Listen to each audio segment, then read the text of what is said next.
So the final piece of DLC for Final Fantasy XVI, The Rising Tide, has officially been released. I played it, I finished it, and since this is technically the last piece of content we're going to be getting for Final Fantasy XVI other than the PC version, I thought it would be kind of fun to sit down and just kind of talk about my experience with The Rising Tide as a whole, whether or not it's worth buying, some of the story implications on the base game story, some of the cool combat stuff, all that jazz. So starting off first, just kind of giving a light cursory glance over the story.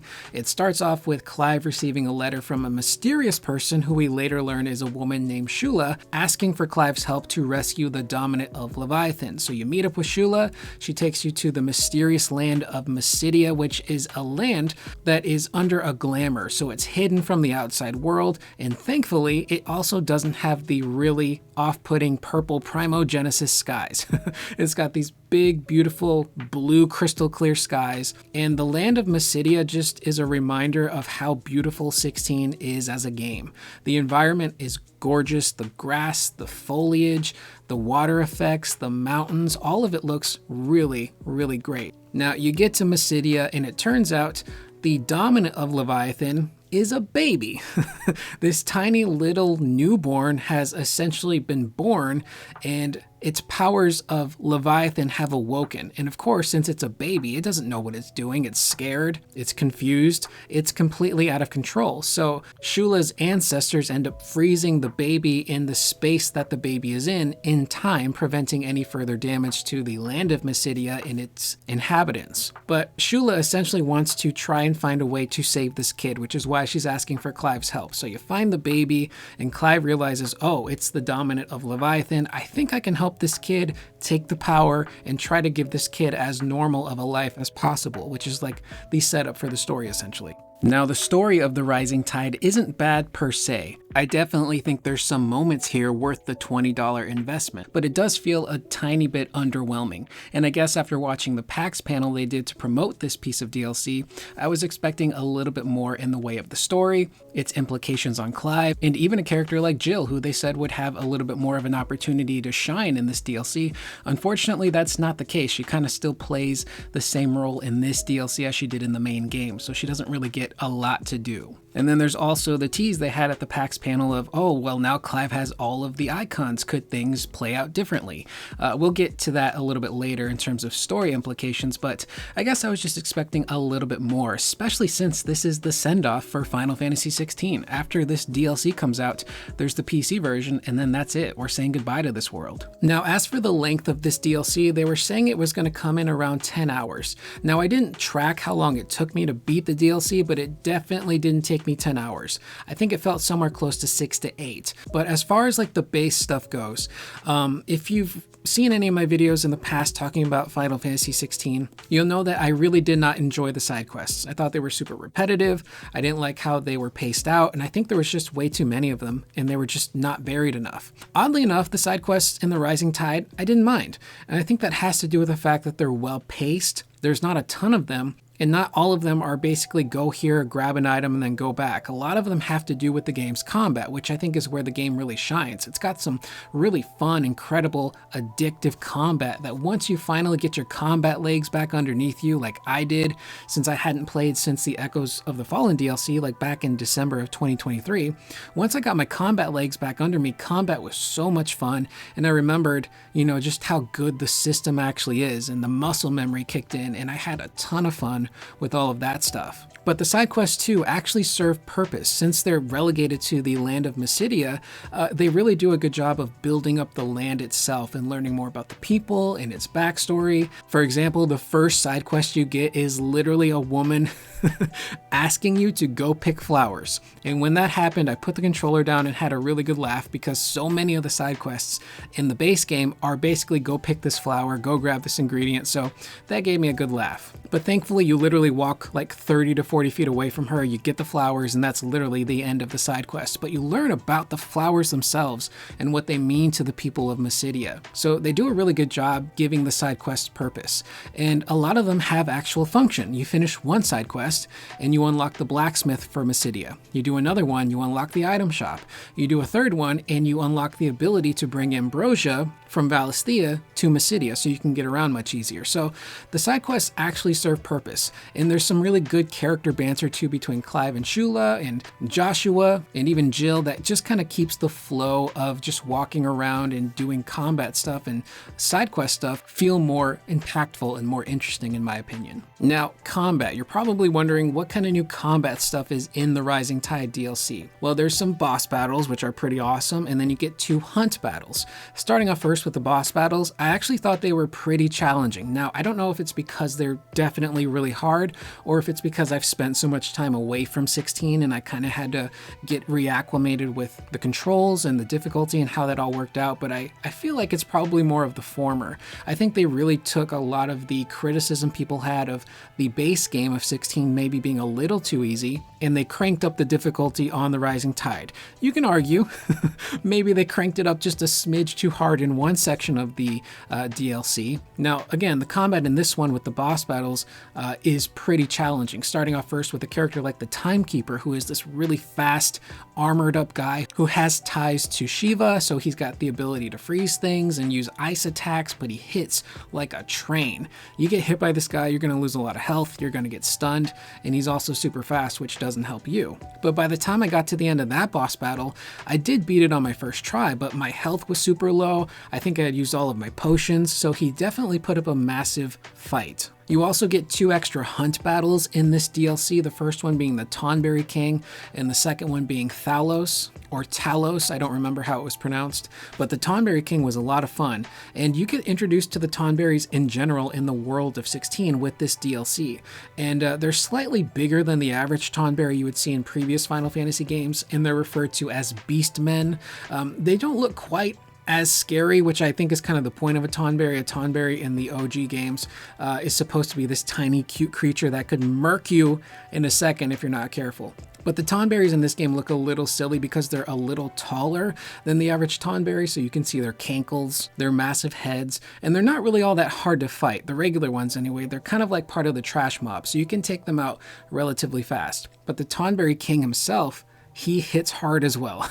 And then the final phase of that fight, he teleports into the air, he disappears, and you're not sure where he's gonna land, but when he does land, he tries to slash you. So he was a lot of fun. Talos was also cool. Its abilities were all water-based because it's technically like a holdover creature from Leviathan, so it's got these abilities where it can summon all of these waves and push them towards the party.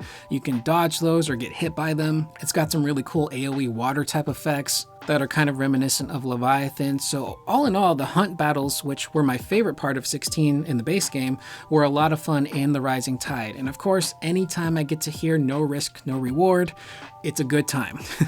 It's one of my favorite battle themes. It gets the heart racing, the blood pumping, and when you're in these really tough battles in the heat of the moment, it's just a really fun experience. Now, before we get to Leviathan, let's talk very quickly about the combat. Clive does get 2 new sets of iconic abilities in this DLC. There's Leviathan, and then there's Ultima. So yeah, Ultima actually does bestow some power onto Clive, which we will get to in just a second. But as far as Leviathan goes, Leviathan is super fun to use. Very refreshing. You press circle and Clive gets this water serpent that shows up on his hand. It essentially acts as a gun. And square is like your shotgun blast. Triangle is like a laser precision rifle. You can charge those attacks by holding them down. You can also do an active reload thing where you press circle to reload, and if you time your reload just right, you get infinite MP and you can do some extra damage. Leviathan's evasion is also really good. You double tap R1 and Clive will slide out of the way and do this really cool flip, which makes it much easier to avoid a lot of enemy attacks. And then the abilities for Leviathan are super cool as well. You get like this, I forget the name of the attack, but it's essentially like a water Gatling gun, which does a ton of damage. And then you get this tidal wave attack where Clive does this really loud scream and unleashes 2 massive tunnel waves of water to crush the enemy. It's super powerful, Super fun to use, super refreshing, and it kind of makes me want to go through the base game again to use Leviathan just a little bit more and just do more combat stuff. Now for the second set of new powers, Clive gets Ultima's powers. You beat the DLC, you go to the Arete Stone back at the Hideaway, and in a show of arrogance from Ultima, he tells Clive, this is a preview of what you're gonna get when you become my vessel and you give in to me. This is the power you're gonna have. The regular form of Ultima, it's okay, you press circle, you get some wings, you can fly around and dodge, which is cool. Square ends up becoming like a big sweeping blade attack. Triangle is your laser stuff, you can hold that down and unleash a barrage of lasers.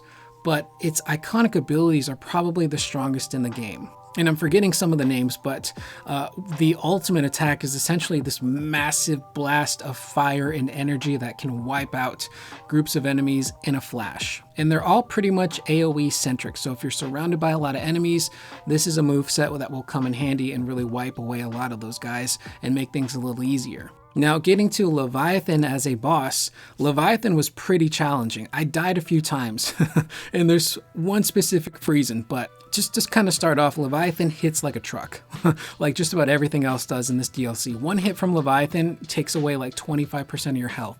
So if you get whacked 4 times, you're pretty much dead. So it hits hard, it's got ranged attacks, it's got up close attacks, it's got 5 different phases to its boss battle. It starts off with Ifrit versus Leviathan in this water tunnel, and this is actually where the game kind of starts to struggle because there's so many water effects going on and particle effects and explosions that the game's frame rate tends to dip a little bit in that battle, and it's pretty noticeable, but there's a lot going on, so it's kind of forgiven. But you get out of that phase and then you're in this like Tekken looking zone where you have to fight Leviathan on the ground, or technically on the surface of the water, and then you get to phase 3, which this might sound like hyperbole, but I feel like the average gamer, if they were to pick up this DLC and play it, they would get to phase 3 and probably stop playing. It's that insanely difficult. Now, what does it entail?